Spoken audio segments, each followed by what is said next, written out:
should I hire you? And I think I've answered this before, and I know I've talked about this before, so we'll talk about it again because it's a good question. You must be able to say why you should be hired.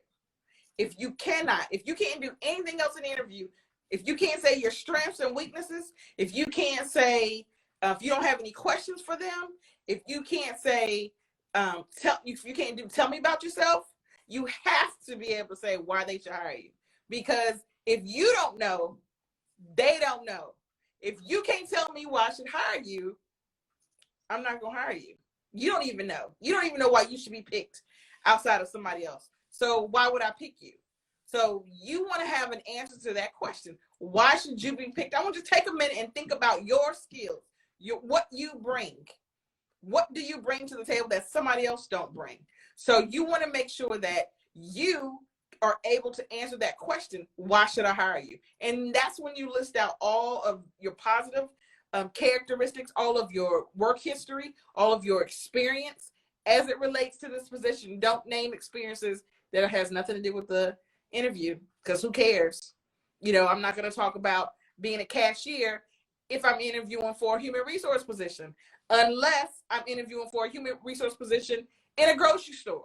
So then I can say, hey, you know, I've been a cashier. I have experience being a cashier, because that's relevant for a grocery store. But if I'm doing a human resource position for an office who could care less about a grocery store, I would never mention I worked as a cashier. Should you wear to an interview if you don't own a suit? So you don't always have to wear a suit to the interview. So that's the answer to that, unless you're going for a corporate or bank type position. It's nice to wear a suit, but it's no longer required. So you want to make sure that you have on clothes that fit, that aren't too short, aren't too tight, aren't too loose, that they complement you. You want to make sure that you have on nothing, no cut, low cut shirt if you're a woman, no above the knees skirt if you're a woman, so that when you sit down it's even higher. You want to have on, again, clothes that fit, that aren't ripped, that are clean, that are smelling good. So dark pants, blue or black or brown or gray, and a nice button-up shirt or a polo shirt. You know, if you don't have a suit but you have a tie, you can wear a button-up shirt with a tie. That's always nice that you can wear too. But a suit is not always required for the position that you're interviewing for, unless it's a corporate or like a bank type interview. How often should I follow up after an interview? So that's a good question. After the, you know, do you have any questions for me? They always ask that. Your answer should be yes. When do you plan to make a decision? Because that tells you when you're going to follow up. That doesn't tell you when you send the thank you card. So those are two different things. But that tells you when you're going to follow up. So you'll follow up after they tell you the date of when they plan to make a decision. You'll follow up via email. You can call too, but preferably via email to say, hey, I interviewed on, this date. You said you'd be making a decision by this date. I haven't heard anything. I am still very interested in the position and want to know if a decision has been made. That's how you follow up.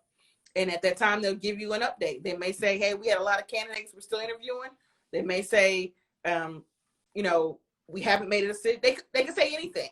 It doesn't mean you didn't get the job, but you're still showing that you're interested in. So you want to see what the answer is. If they had filled the position, what you can say, okay, well, I am still interested. If there's another position, similar, if that position ever becomes open again, I would like to say that I am still interested. Would I need to reapply? And that's what you asked. Would I need to reapply, or will you keep my information on file? Again, you want to be professional. Because that's what the person's going to remember. They're going to remember. They're going to be like, they didn't get the job, but they were, they took it gracefully.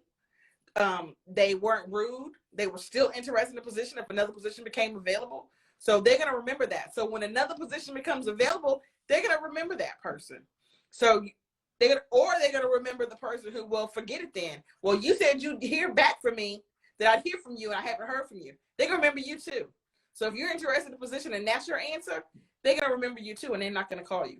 I take special note of people who are rude and make sure I remember their names so that even when they apply again, I would never pull their resume.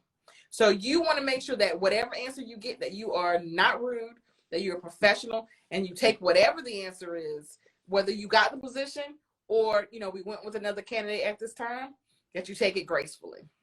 What should an application do if looking over the job description, they find something in the description they don't want to do before the interview? Oh, wow. So that's a good question. So saying, what should the applicant do if they're looking over the job description, you know, they're at the interview, but they're reading over the job description and they see things in the job description that they don't want to do. So I would say if you're at the interview, go ahead and interview, because you never know, you can work some of those things out. So hear what the job's saying. And you can say, hey, I was reading over the job description, you know, while I was waiting, and it says that I have to empty out the trash. Now, do you not like emptying out the trash every day or every hour? What if you only had to empty out the trash once a month? Would that be a deal breaker for you? So those are questions that you're going to ask in the interview. But if you just read it and just be like, oh, well, I'm going to have to empty the trash every hour, every day, even though don't say that, it just says empty the trash, and you leave, then you could be missing out. So you want to go to the interview because you can negotiate sometimes your job duties. So I would not, if you're at the interview, I would say move forward. If they want to interview you, I would say move forward, because hear what they have to say. And, you know, and again, ask questions about those things on the job that you're not interested in.